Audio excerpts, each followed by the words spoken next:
Hi, I'm Paul Peterson, your host for Aging Well in LA. Today we're at the Multipurpose Center run by the Jewish Family Service. This is a wonderful facility right in the heart of the Fairfax district, one of my favorite places in Los Angeles. We're here to talk about a new program that will reduce hospital readmissions so that we can save, frankly, a bunch of money. Did you know that 1 out of 5 people who are discharged from the hospital will be back in 30 days or less? Stay tuned, it's a very important show.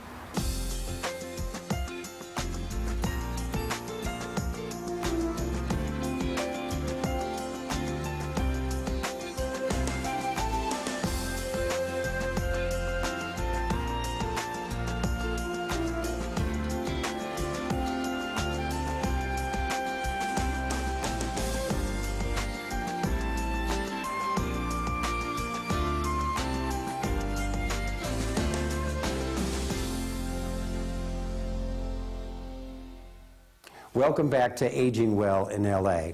I'd like to introduce you to Vivian Sauer, who is the Chief Program Officer for the Jewish Family Services of Los Angeles. Vivian, welcome.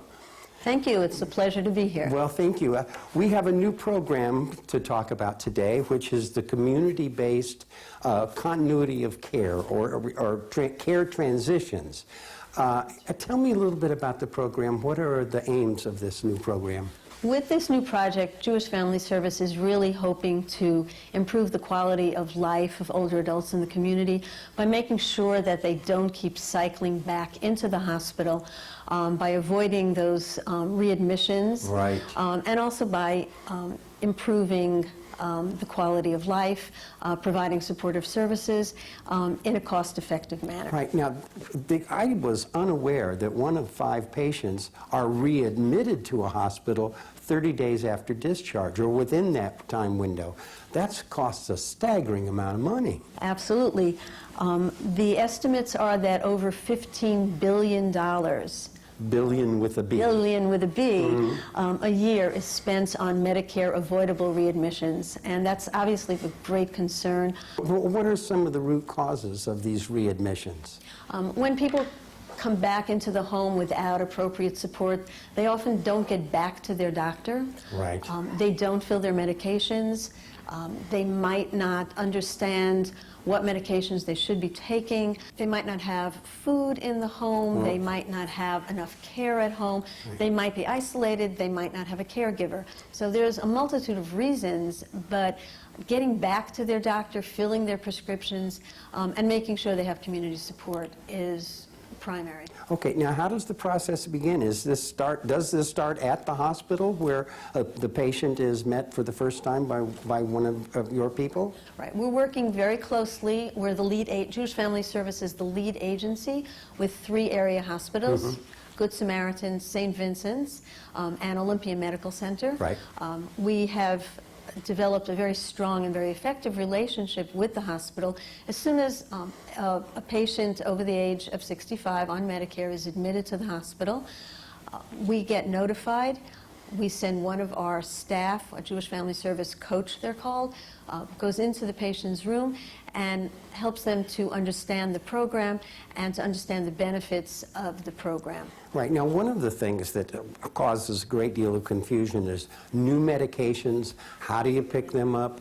How does this fit with my other medications? This is the kind of counsel that seniors can get, correct? Right. Absolutely. That's done in the home. Okay. On the first visit. Absolutely. What are you finding when your social workers go into the home? We're finding that about 25% of the patients who are discharged, and we do screen them for cognitive impairment, we're finding that about 25% of them do screen as cognitively impaired. So often, the primary caregiver is a family member who may not be up to speed on the service available. Can I assume that there is support for caregivers as well? Right. And Jewish Family Service social workers, when they go into the home, are very, very cognizant of the needs of the caregivers. We consider that part of our goal is to make sure that there is support. They are offered support, respite, Respite care, very important. education, and they are also offered the depression intervention if they screen as depressed. It's extremely important that we take care of the caregiver. Yes. If the caregiver is depressed, they're not going to be able to help the patient assume a full recovery. Right, and I think it's important for people to know this is a growing concern. This is not something that we can solve and then it goes away. This is part of the new world we're living in with this increased senior population. Absolutely. It's also, this particular project is part of the Affordable Care Act, which is more commonly known as Obamacare. Right. And it's been one of the wonderful outgrowths that Jewish Family Service has been able to take advantage of, and it's allowed us to really expand our reach and the ability to provide additional services to the older adult community. Well, there are a lot of things you can notice in a home. There might be other impairments that weren't addressed during the hospitalization. I'm thinking early onset Alzheimer's, for example, or mobility issues that the hospital didn't exactly address. So it's very important that the home visit become part of this.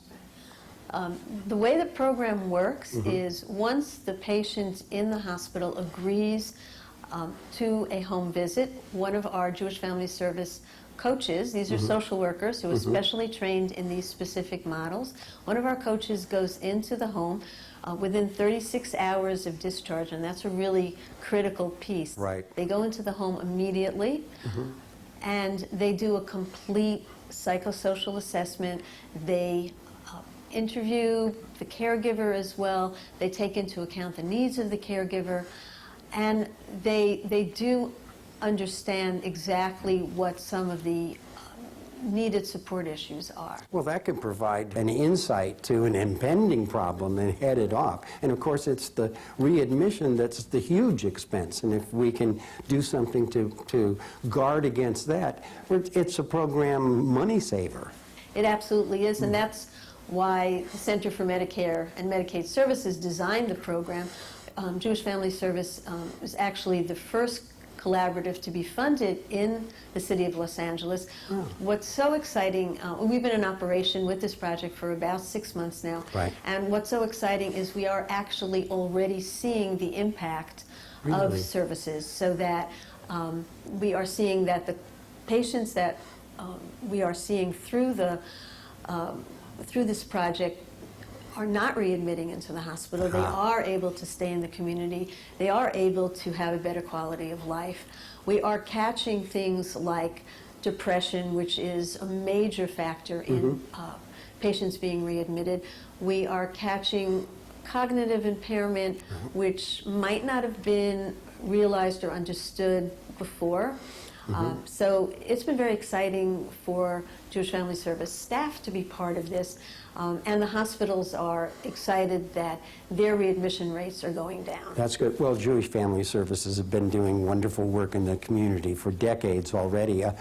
How about meals? How about nutrition? Is that part of this program as well? Absolutely. Part of our program, part of what we've said we would do is provide meals for people when they are discharged from the hospital. If that's what's needed, we provide transportation for people in order to make sure they get back to their doctor for their first visit. Yes.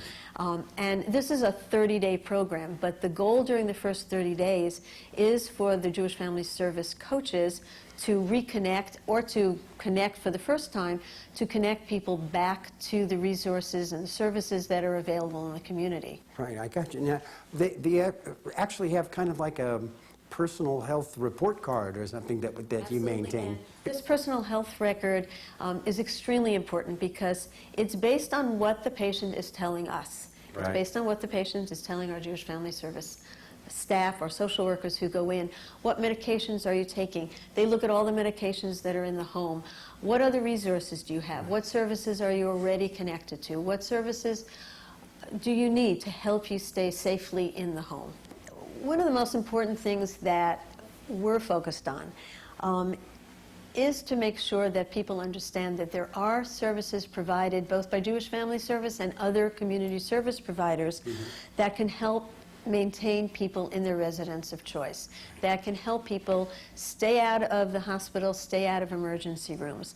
So we're working not only with our partner hospitals, and our partner hospitals have been wonderful, we are also working with an incredibly robust group of community service providers, including the Department of Aging, the Department of Mental Health, local senior centers, the Alzheimer's Association, and all of these providers have come together in order to provide a safety net for the community and to create a community that really supports effective and cost-effective health care. Well, the feeling of isolation that so many seniors feel, particularly if they're alone, can be very keen and lead to a depression that can almost paralyze people. What kind of help is available for those people on the edge of a serious depression? I'm really, really happy you mentioned that, because we are finding that fully 25% of the patients we're seeing who are discharged from the hospital are screening as depressed. Wow. Jewish Family Service has a very long history in working with older adults and older adults who are experiencing some emotional distress. And we've incorporated that as part of this program. So when one of our Jewish Family Service staff goes into the home, one of the first things they do is a depression screening. And this screening is an evidence-based screening. Evidence-based means that it's been nationally tested, it's reliable, it's been tested across the nation. And again, we are finding that upwards of 25% of the patients are screening as depressed. Now, that could be because they just got out of the hospital. That's very understandable. But there are a lot of reasons for people to be depressed, and we want to make sure that people understand that depression is treatable, and that we do provide, as part of this project, Jewish Family Service staff is available, and we are providing a depression intervention.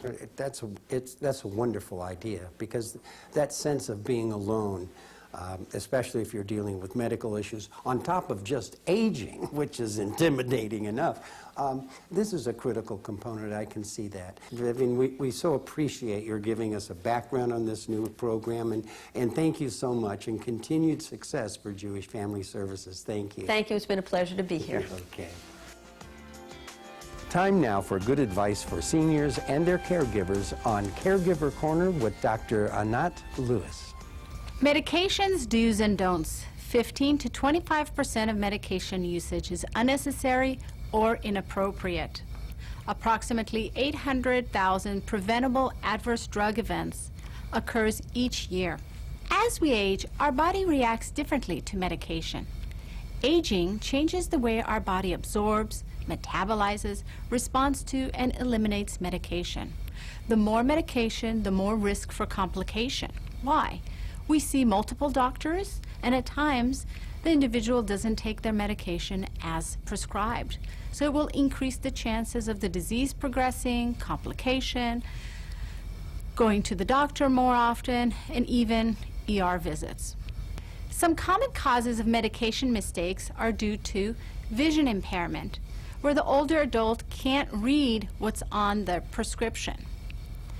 So the solution is ask the pharmacist for a larger font.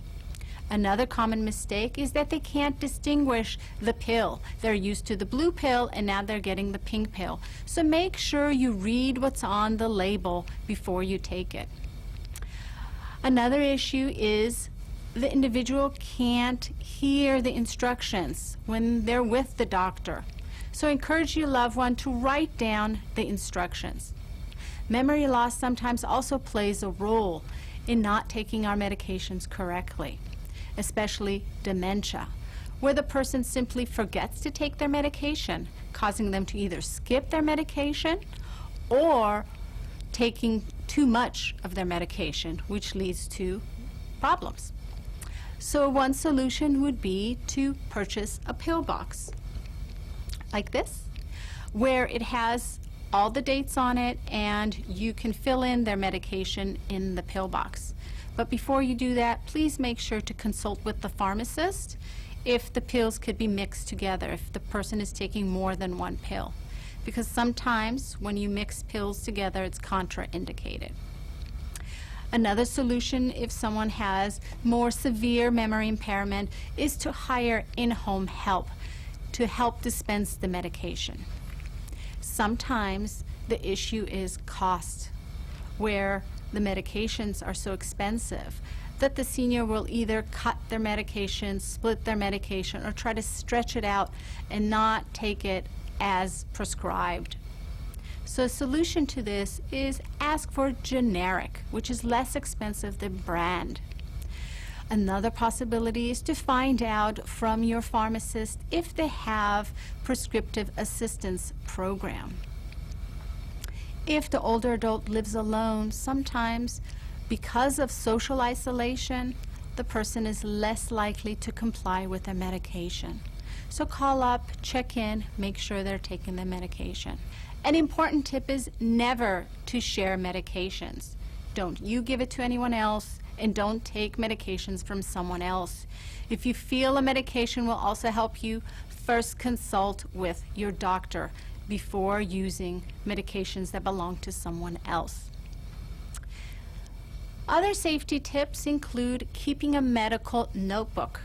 When you're going to the doctor's office with your loved one, make sure you keep track of what was discussed in a medical notebook, as well as questions you may have before or after the appointment. Another important safety tip is take a look at where the medications are in the home. A lot of times we have the medications in the bedroom, in the bathroom, in a drawer, in the kitchen. Make sure all the medications are in one location. It's very important that the medication is stored in a cool and dry place. At least once a year or every 6 months, reevaluate to see if your loved one still needs to take the medication. Sometimes the medication has expired or the condition has resolved and our loved one is still taking the medication. When it's time to dispose of the medication because your loved one no longer needs the medication or the medication has expired, please don't just throw it in the trash. Make sure to contact your local fire department or speak to your pharmacist, or sometimes your local trash recycling service has a take-back program which will let you know how to dispose of the medications safely. So in closing, what you need to know as a caregiver, know your loved one's medication, communicate with your loved one, their doctor, and the pharmacist, and develop a system to better track your loved one's medication. Thank you for joining me. I will see you next time on Caregiver Corner.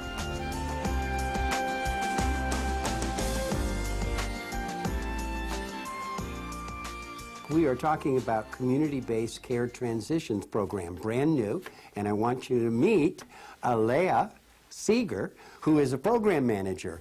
Thank you for joining us today. Thank you for having us here today. Well, now, you have taken on a big task to get out into the community and help people not only understand a new program, but access its many qualities. Yeah, it is a new program. It's really exciting because while JFS has been doing work with seniors for a really long time in the community, we're able to access a different population. We're accessing a much more frail population, those that just left the hospital. Right, and these hospitals, let me remind everyone, it's the readmission rate that is so high. 1 out of 5 elderly people on Medicare are readmitted to the hospital within 30 days. And how is this program going to reduce that number? We've worked with the hospitals to identify what they have found to be the highest risk readmit, what the highest risk patients are, who they are, what they may be coming, suffering from. We've targeted specific diagnoses. We've also targeted people who they keep seeing coming back and they're not sure why they're coming back. Right. So one of the things about this program is we're taking the information that the hospitals give us and we're going into the home with that information and we're trying to use that information to make the transition smooth and to see what's going on at home that the hospitals may not be able to pick up on when they're leaving. Well, as we've already learned, there are a host of issues that impact seniors who may be confused. They may not understand about nutrition.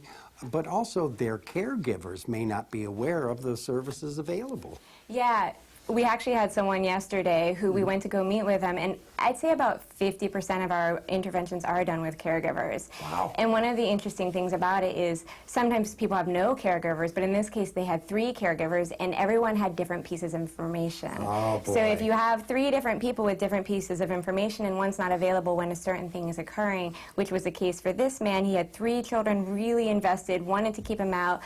He only spoke Spanish, so he was completely reliant on them for understanding, but the primary caregiver was off and gone. So when there was a crisis, the 2 that had less information just would return to the hospital. And so one of the things that we try to do is bring everybody together and use this tool to basically let everyone write down the questions and think about the questions and brainstorm a plan. So instead of reacting to a crisis, they have a plan in place. Right. Well, now sometimes readmissions can occur for perfectly mundane things. The senior may feel isolated and alone and depressed, and they need a helping hand.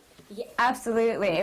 A lot of our clients are suffering from depression, and one of the things that the social workers, the Jewish Family Service, do is they use a tool that Jewish Family Service uses for all seniors to assess for depression. It's a very basic tool, it's a very short-term tool, but it helps them realize, because you're dealing with the medical issues, we have the list, we're going over medications, but also are you depressed? Because if you have someone who's depressed, they may know that they need to work on something, but they may not have the energy or the ability to do it because of that depression. Cooperation from hospitals, it seems to me, is going to be very important, because ideally you should meet this patient before they're discharged the first time. Absolutely. So you can begin the evaluation at that point. Now, at-home visits, sometimes they're very difficult for seniors. They feel put upon, or I don't have the energy to clean the house up, and I'm having a visitor. But you have to walk into those circumstances as well. I think that that's one of the most challenging parts of this program for the social workers, because they don't know what they are going to walk into. Right. And it's also challenging for the patients that we see, because they don't know what we're expecting to walk into. So it's a really important part, and going into the home is an important part. The way that we address this with seniors is we make it clear we're not here to judge you. We're certainly not here to see if your house is clean. We don't expect to be fed, you know, because there's a lot of people who also feel that they need to host. It's a certain population. You put out that cup of coffee. You know, it's understandable. So we address that even before we go in, which is, hi, we're coming, it's on our way, we're here for you. Really, this is about you. What do you need, and how can we help you get there? And you don't need to put on a show. Well, there are so many services available. I just thought of one now. A lot of seniors are desperately concerned about their pets. Yes. You know, who is watching the kitty? Are you able to help in that regard as well? Well, so interestingly, that's one of their main goals at the hospital. What, you know, we ask, what do you want? What is important to you? Because we have we don't want people to readmit, we want people to stay safely at home, but what do you care about? And a lot of it's like, I just want to get back to Miffy, you know, who is waiting for me. My husband is here, he doesn't want to leave me. We actually did have a client, and she was so concerned about it that we helped her get it set up. There are agencies that do have free pet food, and so we do that, and we take it very seriously, because that's sometimes the most important thing in recovery. And then, of course, people living on a fixed income, and we are talking about Medicare patients now, often we read this in the newspaper, see it on the news, they do sometimes have to make a choice between medication and food. So are you able to help them come to know that there are lots of support services that may help with medication or transportation that they can't afford?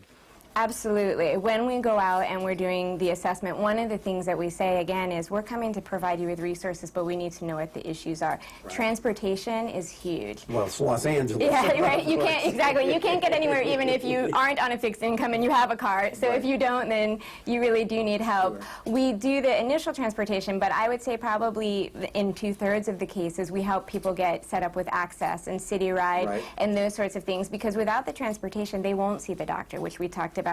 They won't make it to church. They won't make it to these important things that keep them connected.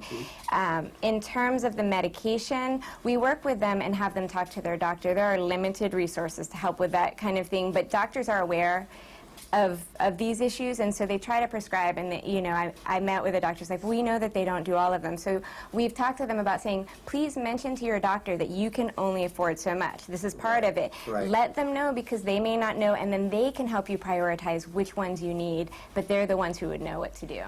Well, yeah, the interesting component for me is that once this process starts, many evaluations can be made.